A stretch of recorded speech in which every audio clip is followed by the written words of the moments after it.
ঝিনাইদহে খুচরা সার বিক্রেতাদের মানববন্ধন ও বিক্ষোভ। সুলতান আল এনামের ভিডিও চিত্রে দেখুন বিস্তারিত।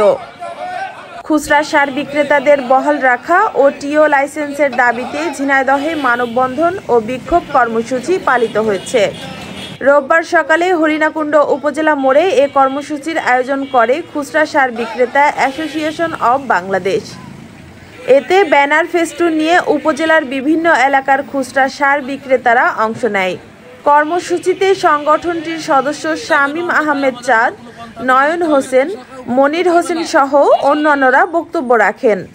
সে সময় বক্তারা বলেন, খুচরা সার বিক্রেতাদের বাতিল করতে প্রজ্ঞাপন জারি করা হয়েছে। এটা বাস্তবায়ন হলে দেশের ৪৪,০০০ ব্যবসায়ী ও তাদের পরিবার সহ ৫ কোটি কৃষক সরাসরি ক্ষতিগ্রস্ত হবে। তাই এ সিদ্ধান্ত বাস্তবায়ন না করার আহ্বান জানানো হয় কর্মসূচি থেকে। পরে সেখান থেকে একটি বিক্ষোভ মিছিল বের করা হয়। মিছিলটি বিভিন্ন সড়ক ঘুরে উপজেলা কৃষি অফিসের সামনে গিয়ে শেষ হয়। সেখানে উপজেলা কৃষি কর্মকর্তার মাধ্যমে কৃষি সচিব বরাবর স্মারকলিপি পেশ করেন ব্যবসায়ীরা। মুস্কান রুবায়েত মীরা, সবুজ বাংলা টিভি, ঝিনাইদহ।